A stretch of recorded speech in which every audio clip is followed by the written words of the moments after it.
Bismillah, alhamdulillah, wassalatu wassalamu ala rasulillah. Masih dina surat Yunus ayat ke-25.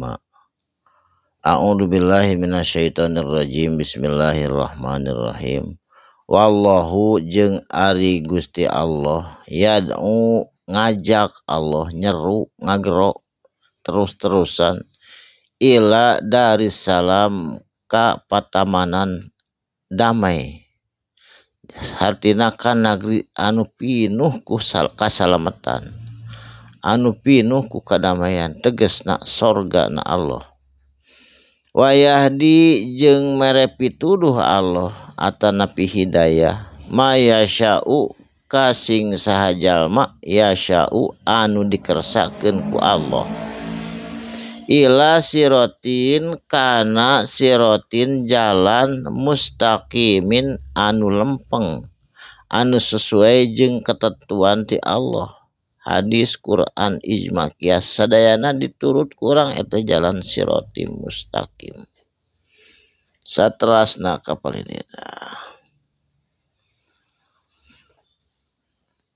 lilladina eta tetepikeun jama-jama ahsanu anu berbuat baik anu nyieun kahadean di dunia husna mangka dibales ku Allah ku kahadean di yaumil akhirat di poe akhirat wajiadatun jeung ditamahan dileuwihkeun didiskonkeun ku Allah ditamihan eta kasayanana balasanana teh berlipat ganda di yaumil akhirat wala yarhaqu jeung teu ditutupan sanaon wujuhahum eta muka-mukana raraina jalma-jalma soleh mah kotorun ku debu anu hideung henteu maramai we bodas ece sehat katinggalna kararasep garulis waladilah jeung teu dihinakeun mulia mungguh Allah subhanahu wa ta'ala jami-jami iman Islam nu soleh mah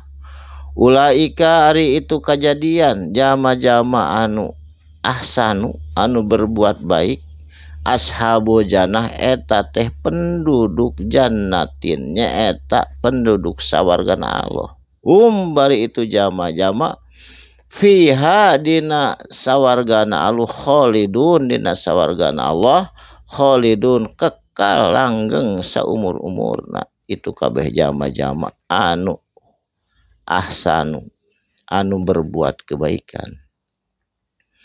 Sabalikna saterasna dina ayat ieu walladzina kasabu sayiati jeung ari jama-jama kasabu anu nyieun kasab atawa pagawean sayiati kana kagorengan resep kana riba resep kana judi resep kana paharaman resep kana maksiat ka Gusti Allah eta sayiati jasa sayiati mangka balesanana di yaumil akhirat dina poe akhirat sayiati kunu kagoreang deui ku Allah dibalasna ku siksa ku azab bimisliha sesuai misilha eta kagorengan teu ditambahan kagorengan mah seperti eta we naon perbuatna malahan mah lamun tiasa mah cepet-cepet menta hampura menta tobat di magfirah ka Allah supados ulah mautna nyandak sayiat watarhaquhum jeung ari itu jama-jama anu nyieun sayiat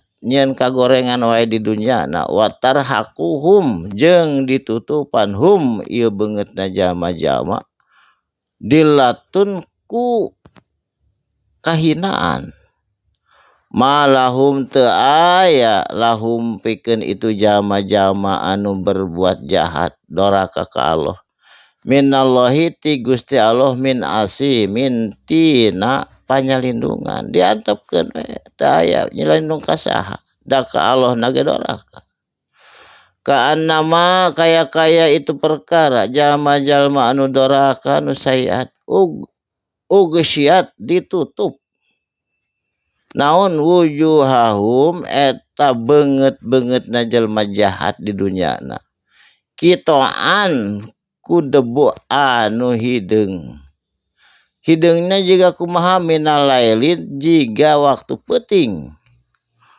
nyaeta kepingan ku teh ante kepingan peuting minal lail nyaeta jiga waktu peuting mudliman anu kacida poekna. Jadi beungeutna teh hideung si magrib benernya anu jelema dosa mah di akhiratna teh katinggalna.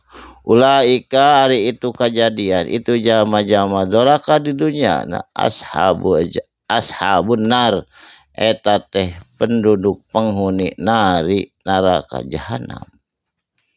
Hum bari itu jama-jama fiha dina neraka jahanam khaliduna kekal langgeng saumur-umur deui moal bisa balik deui ka dunia. Moal mungkin balik deui ka dunia. Penyesalan anu tiada akhirnya eta penyesalan lamun balik ke akhirat mawa dosa anu gede kalayan henteu migawe amal soleh. Barakallahu li wa lakum mugi aya manfaatna dina dinten ieu dinten Jumat barokah. Shadaqallahul adzim. Assalamualaikum warahmatullahi wabarakatuh.